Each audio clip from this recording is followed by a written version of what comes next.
Good morning, everyone. This is a Crunchyroll review, and for this one we will be discussing Little Nemo, Adventures in Slumberland. Now, for this one, I want to give you just a teeny bit of backstory. This one actually involved... This is based off a comic strip which came out way back in 1905 and ran from 1905 to 1914. So we're talking about a franchise which is literally 107 years old. Alright?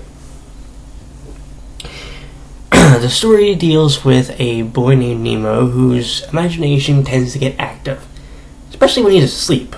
You know. His mind can take him to places that you and I would not think would ever exist.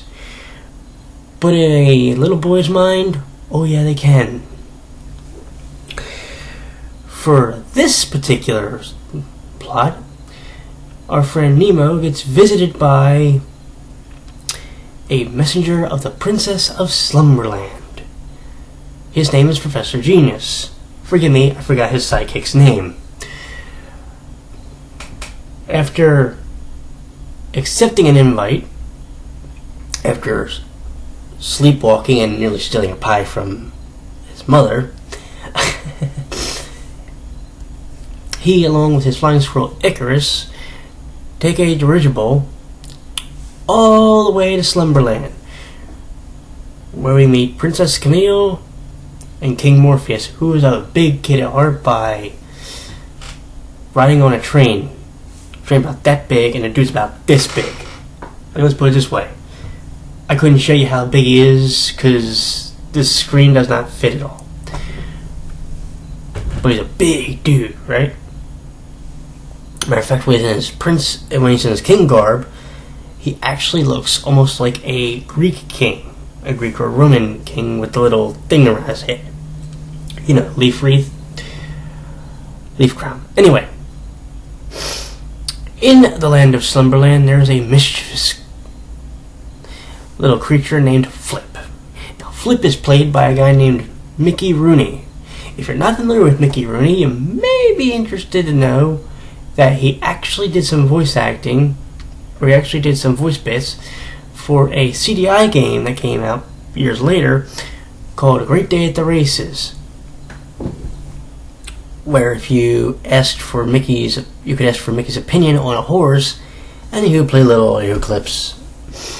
The little audio clips would play, tell you whether he liked the horse or whether he thought he sucked. No joke. Anyway, back to Little Nemo. So, Flip is the guy who is literally wanted for a bunch of wrong stuff he did in Slumberland. He's a bit of a shyster and a con man. And he's also the reason that part of the big plot occurs. Now, I'm going to tell you that in this movie, you can literally break it up into thirds, because it's about an hour and a half. I will tell you that the version that is shown on Crunchyroll is the uncut version. So, for those wondering, the uncut version of the movie runs about 95 minutes. The edited cut, which was not shown, was 84 minutes. So this movie runs about an hour and 35 minutes. Now, would you believe that with the art direction to this movie, a certain film manager, you may have heard of him. His name's Hayao Miyazaki. Yeah, he was part of the whole production of this thing. And, well, Miyazaki, he wasn't exactly favorable about it. He called the movie, or his involvement in the movie, the worst experience of his professional career. Was the movie really that bad? Actually, no. I don't think so. I will tell you that I haven't ever seen this movie. And the movie is literally, if we're going by the American release date, then the movie is actually, well, it's over 20 years old. It came out in 1992 here in America. In Japan, July 15th, 1989. So it's even older. Matter of fact, the movie was created by Tokyo Movie Studios, whom, if you're a big fan of really old school anime movies, you'll be interested to know that they also did the movie Akira. Yeah. Sadly, no, we will not be reviewing that as part of the Crunchyroll series, but I may do that as a standalone.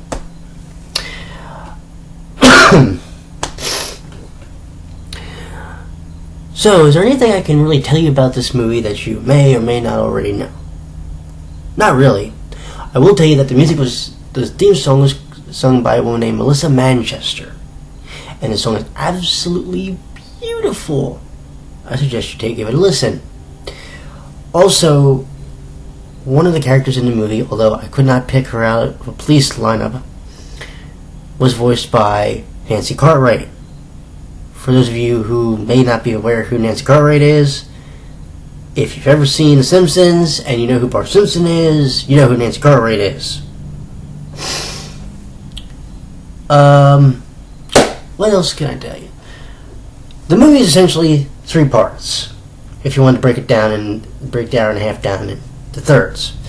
The first half hour is getting ready to set up the meeting between Nemo and King Morpheus, and also him becoming the Prince of Slumberland. The second half hour of the movie pretty much deals with getting ready to deal with the Nightmare King and the inevitability that some really creepy stuff's going to happen, or some really screwed up stuff's going to happen. The final half hour is getting ready for the final battle, when the Nightmare King takes on our dear friend Nemo. Now, I know this movie has been reviewed before by a certain person who works for a certain website. However, we all know that person was a character. Well, this was the actual review from a person who's not looking for much. But I will tell you, the movie is actually not that bad. It's actually really good. I haven't seen the movie ever. This is my first time seeing literally a over 20-year-old movie. About 23 years old.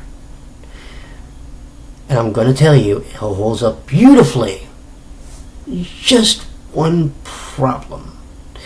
You see, part of the history of this movie is, well, try this.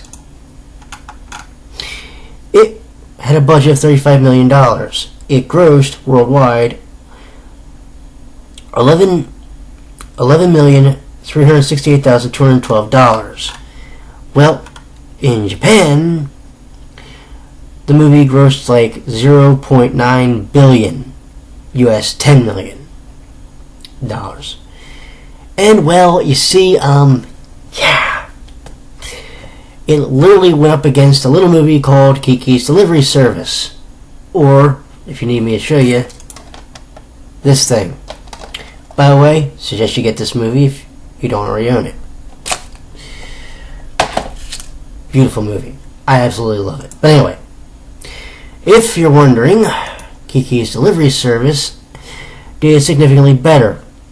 It grossed 2,170,000,000 yen. For those of you that want that in American dollars, $18,172,849.38. Yeah, right down to the percent. Jesus. So which movie do you think did better?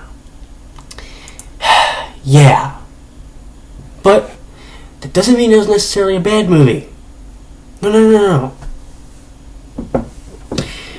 Little Nemo, Adventure in Slumberland is one of those movies that proves that things do get better with age.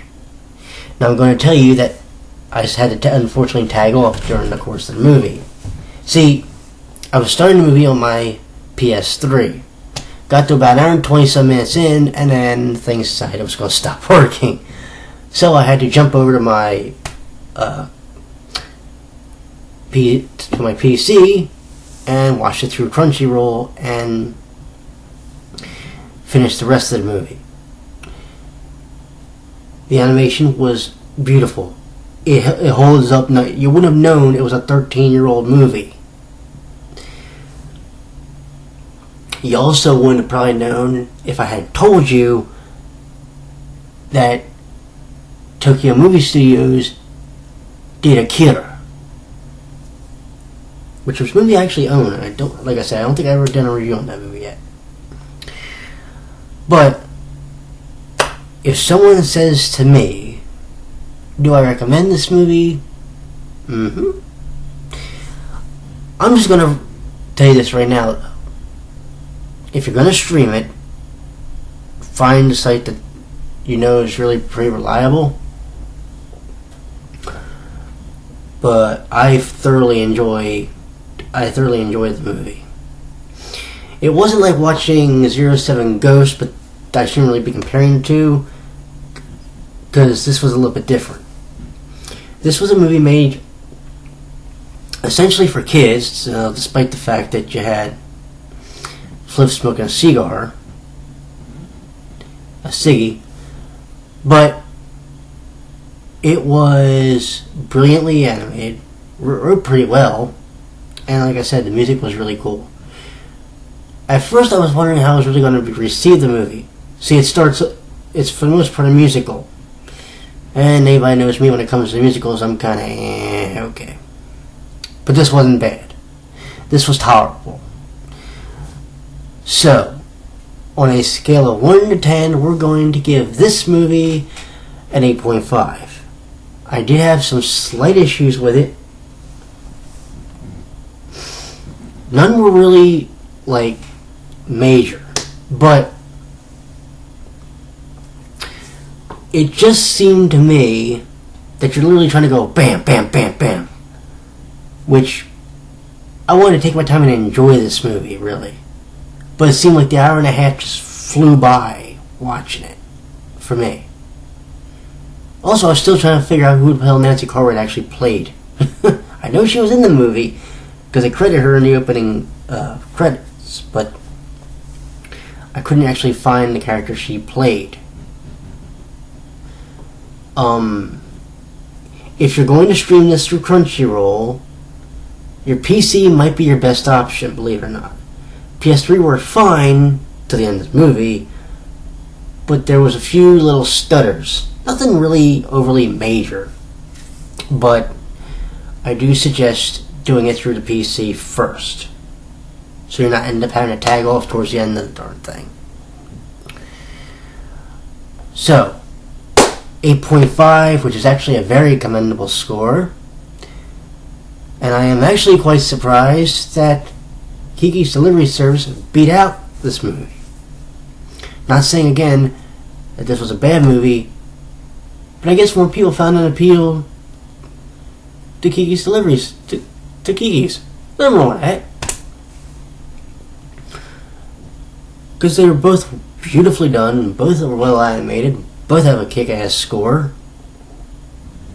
You can't go wrong either way. Oh, of course, there's also Akira, but we'll save that for another time. You all have a good night, and I will talk to you tomorrow. Well, maybe not tomorrow. It might be some more Saturday. We'll see. When we're doing the anime series 11 Eyes.